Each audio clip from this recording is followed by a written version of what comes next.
Hello and welcome back to the Who's He Podcast YouTube channel. So another episode of The Bad Batch dropped on Disney Plus this week titled Metamorphosis, and it directly picks up from last week's disappointing episode with the crew back on the Marauder and in conversation with Sid. Now if you remember, Sid was supposed to send a ship to rescue them last week, and lo and behold, she didn't.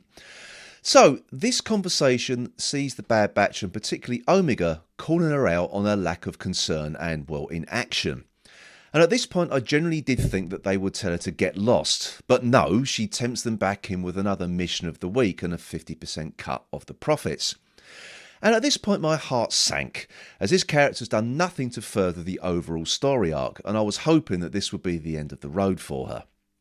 But, as Tech points out, she knows too much about Clone Force 99 for them to be able to split from her, so Sid continues to hang around this season like a day-old turd in a toilet bowl. But this mission took me by surprise and took the show into another direction.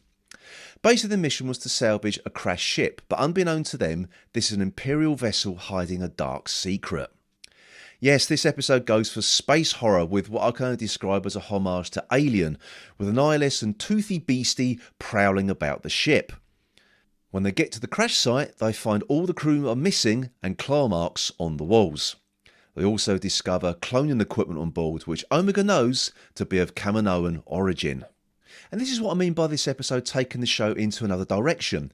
This episode shows that the Emperor gave the order for cloning experiments before he became Emperor and was just plain old Chancellor Palpatine. And I like this. It's another example of Palpatine playing the long game, plotting his rise to power well in advance. And this creature prowling the ship is a Zillo beast, which we last saw in Season 2 of the Clone Wars. If you remember, this thing feeds off power, and when it does, it grows to Godzilla-like proportions and is impervious to blaster fire. So it appears that Palpatine ordered the experiments to investigate its armour-like properties. And is this heading towards the Palpatine cloning himself plot that we had in The Rise of Skywalker? Well, we shall see. But what of the Empire this week? Well, they make a return and introduce a new character called Dr. Hemlock, who is in charge of this particular cloning project. Also in tow is a familiar face, Nala Se, the Kaminoid scientist who ran the original cloning project. And she is not in any mood to help the Empire, but Dr. Hemlock has an ace up his sleeve. He has the ex-Kamino Prime Minister Lama Su brought to him to convince the Kaminoid scientist to help.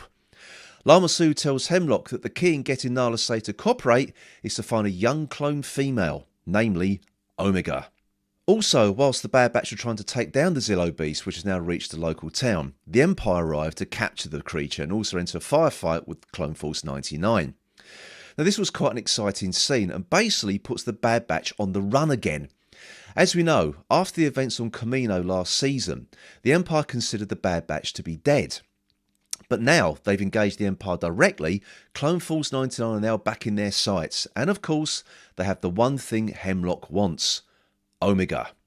And lastly, another interesting detail was that the destruction of Kamino wasn't really just to immolate the evidence of the clone project, it was to ensure that the Empire were the only ones to have cloning technology. But I have to say, this episode surprised me. The storytelling's been fairly linear this season, with plot strands really overlapping and key characters being pushed to the side and having adventures off screen before being, well, plonked back into the story again.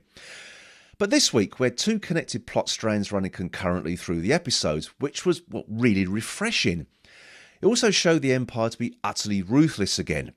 The townsfolk are witness to Zillo beasts and the Empire capturing it. They were all rounded up and taken off planet. It's amazing that it takes an animated Star Wars series to take the Empire seriously and shows them to be the efficient and callous, rather than the Empire who can't shoot straight of the movies. But it also showed them this light without showing any violence. The act of marching innocent people on board a ship at gunpoint was enough. This episode also upped the ante with regard to the Bad Batch themselves.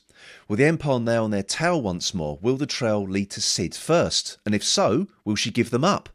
Her character seems to suggest that she would do just that, but as she's my least favourite character in this series, I'm hoping to see her come unstuck. I'm so sorry, Sid fans. So, with 5 more episodes to go and with another plot strand introduced, let's see if the remainder of this series can pull all of this together and basically stick the landing.